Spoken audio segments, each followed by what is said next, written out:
Arrêtons-nous ce soir sur un événement historique qui a transformé notre rapport à l'image. L'exécution, il y a 30 ans, du couple Ceausescu.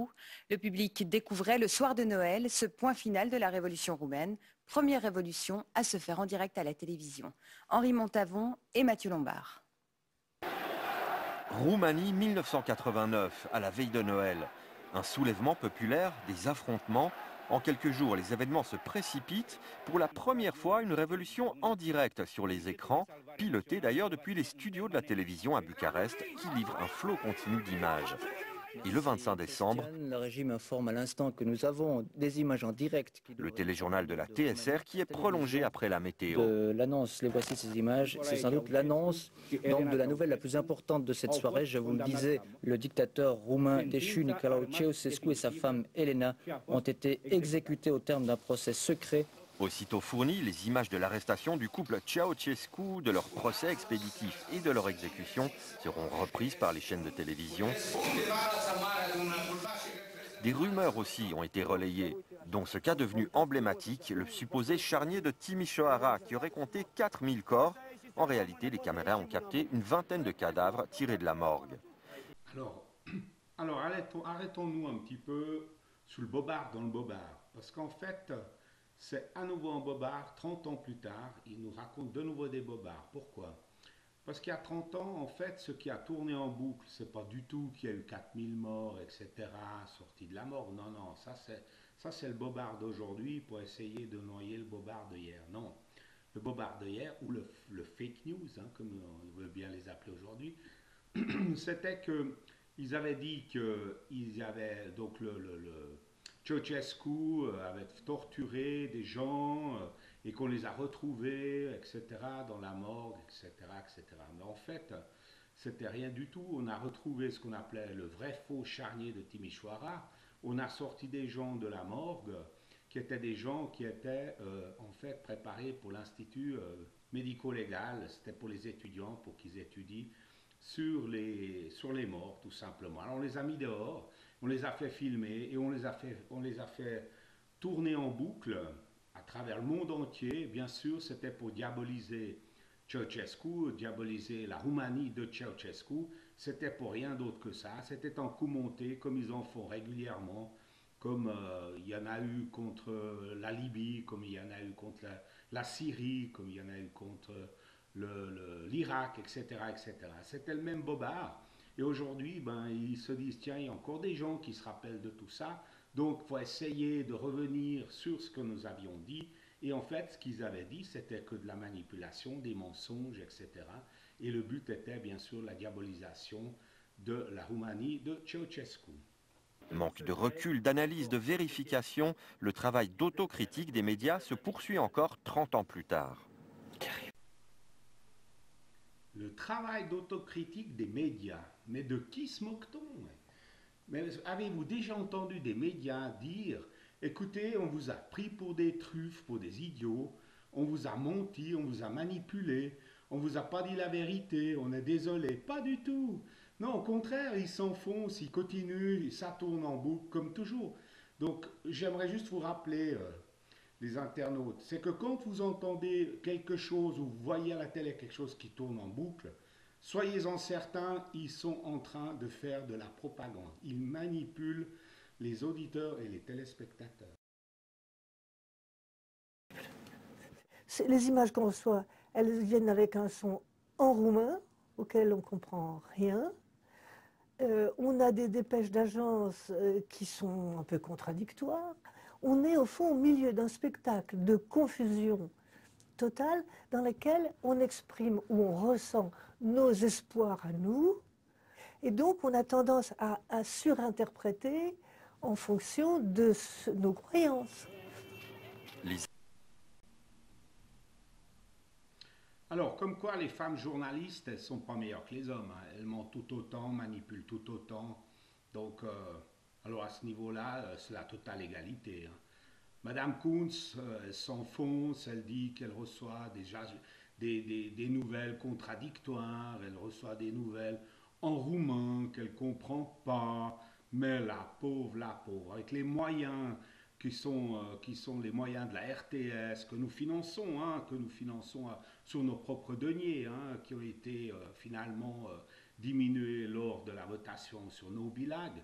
Et j'aimerais juste vous rappeler une chose que j'ai découvert qu'ils n'ont pas pour laquelle ils n'ont pas fait trop de pub, c'est qu'en tout cas, jusqu'à la votation de nos bilagues, les journalistes, la RTS ne payaient pas la redevance, ne payaient rien.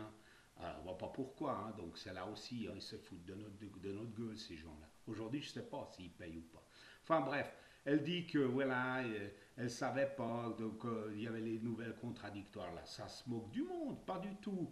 Les agences de presse se reprennent les unes les autres.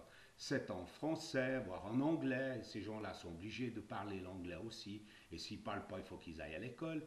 Et en plus de ça, s'il s'agissait du roumain, ben, personne ne les empêchait de prendre un traducteur. Bref, tout ça, elle sort les rames juste pour pas devoir dire, voilà, nous sommes des gros menteurs, nous sommes des raconteurs de fake news, et que c'est nous les propagateurs de fake news, c'est pas les gens qui sont sur l'Internet, comme ils aimeraient nous le faire croire. Les agences de presse, les grandes chaînes de télévision, les journaux de référence ont véhiculé de fausses informations. Difficile de rester en retrait de cet emballement médiatique. C'est d'ici que tout est parti. Si vous voulez être très prudent devant une information et que tous vos concurrents ne sont pas prudents, votre prudence, il faut la motiver. Et comment vous faites pour la motiver? Et donc je pense que ce problème qui a surgi à ce moment-là, il n'est pas résolu aujourd'hui.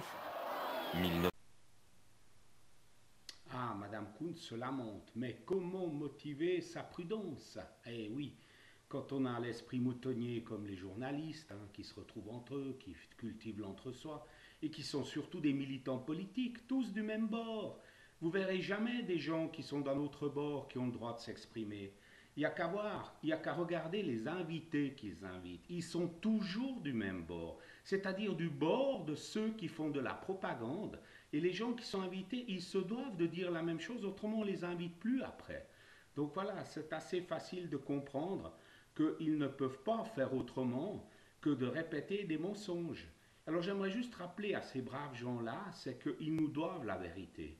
Normalement, dans les écoles journalistiques, on leur enseigne la charte de Munich, dont le point numéro 1, c'est qu'ils nous doivent la vérité.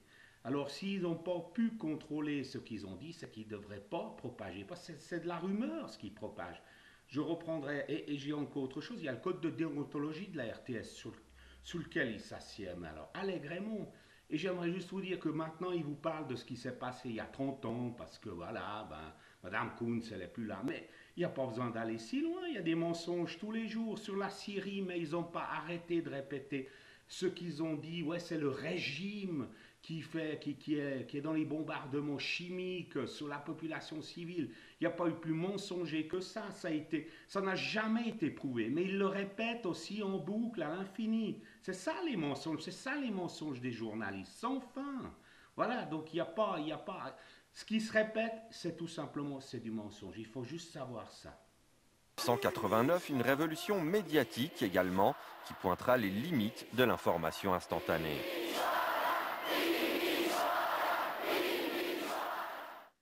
Valérie Gorin, bonsoir. Bonsoir. Vous êtes sociologue, historienne aussi. Alors, c'est la première fois en Noël 1989 qu'on va voir une exécution presque en direct, en l'occurrence, d'un couple. En quasi-direct, il y a eu quelques antécédents. Mussolini et sa compagne avaient été exécutés, mais on n'avait que des photographies. Donc là, c'est vraiment un événement nouveau avec le média télévision, dans une année qui est extrêmement chargée, où il y a eu d'autres révolutions, mais beaucoup plus pacifiques, avec des scènes de joie, de liesse en Hongrie, en Tchécoslovaquie depuis octobre. Mais effectivement, en Roumanie, on découvre un processus qui se déroule extrêmement rapidement entre le charnier de Timișoara et puis l'arrestation très rocambolesque du couple Ceausescu et le verdict qui est prononcé en moins d'une heure. Alors, cette révolution roumaine, c'est la première qui est en direct. Elle ferme aussi une séquence qui s'ouvre avec la chute du mur de Berlin. Et puis, elle va révéler en fait la télévision comme un peu caisse de résonance des fantasmes que l'Occident nourrit sur l'Europe de l'Est. Fantasme, certainement. En tout cas, il y a un article très célèbre qui a été écrit en mars 1990, 3 mois après les événements, par Ignacio Ramonet, qui était directeur du Monde diplomatique et qui va utiliser un terme assez terrible. Il parle de télévision nécrophile. Alors, pour le terme, en fait, le terme est fort. Hein. Le terme est très fort, effectivement, et c'est une diatribe assez violente contre la télévision et on va dire ses mauvais penchants. Ce qui veut dire par là, simplement, c'est le goût de la télévision pour le sang, pour l'horreur. Et derrière ça, en fait, l'hystérie collective qui s'est un peu emparée, votre collègue le mentionnait très bien, par rapport à des événements qui ont mis en scène finalement deux problèmes. D'un côté, effectivement, le manque de vérification. La plupart des images du charnier avaient été montées par les agences de presse locales, yougoslaves, roumaines. Et on sait aujourd'hui que c'était pas du tout des cadavres de personnes qui étaient victimes des représailles de la Révolution. C'était des gens qui avaient été sortis de la morgue et du cimetière du coin. Et puis, à côté de ça, effectivement, tout l'imaginaire qu'on pouvait... Alors les fake news continuent. La brave Nam nous raconte que ça a été monté, le vrai faux charnier de Timișoara, par les agences de presse roumaines. Yougoslaves, qu'est-ce que viennent faire les Yougoslaves en Roumanie? Dites-moi, c'est bizarre, non? De quelles preuves ces gens-là disposent dans ce qu'ils disent ça? Et pourquoi ce seraient des agences de presse roumaines? Mais non, ceux-là, ceux qui retransmettent les nouvelles, ce sont les grandes agences états-uniennes et françaises, genre AFP, genre AP, hein, donc ça c'est Yankee, etc. Donc tout ça, ce n'est pas, c'est de nouveau des mensonges dans le mensonge.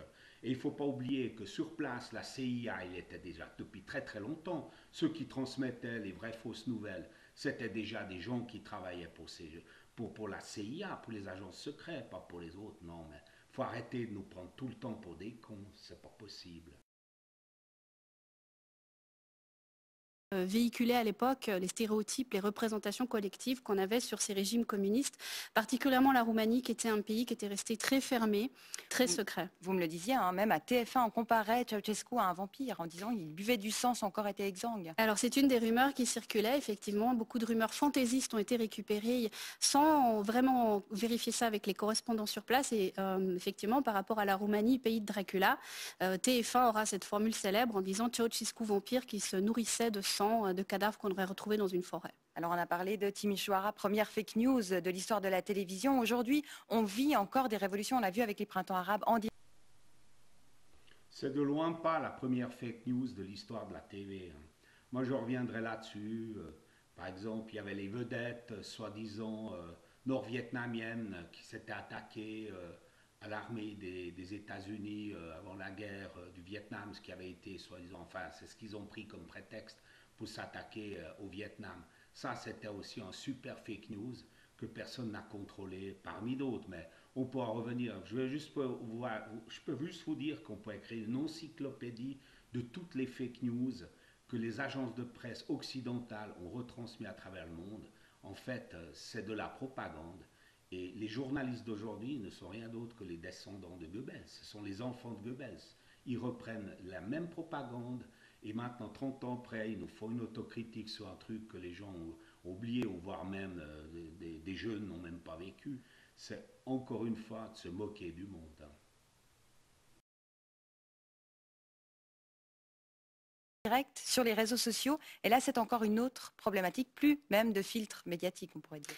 Non, puisqu'en fait, c'est une utilisation majeure de photographies, enfin, plus que de photographies, de films qui sont faits par des citoyens sur place. Donc, on appelle ça l'image amateur. Il y a effectivement l'exécution qui se fait quasi instantanée de Kadhafi, avec des images de très mauvaise qualité d'ailleurs. Et puis, le procès célèbre de Saddam Hussein et son exécution aussi, qui a été filmé par des personnes qui assistaient à la scène. Donc, une multiplication d'images amateurs qui éloigne justement du travail journalistique de vérification et une accélération en fait de ces images qui sont immédiatement postées sur les réseaux sociaux. Donc vraiment plus de filtres. Valérie Gorin, merci beaucoup d'être venue ce soir. Oui, c'est ça. Alors le problème, c'est les images amateurs. Hein, on en revient toujours au même. Hein. C'est que les gens qui font de la réinformation, de la contre-information pour dénoncer les mensonges, c'est là qu'il y a un souci. Ils n'ont pas contrôlé. C'est ça. Parce qu'eux, ils contrôlent. Hein. Depuis leur studio, c'est contrôlé. Non, ils vont dire, non, mais attends, il y en a un autre qui l'a contrôlé et tout.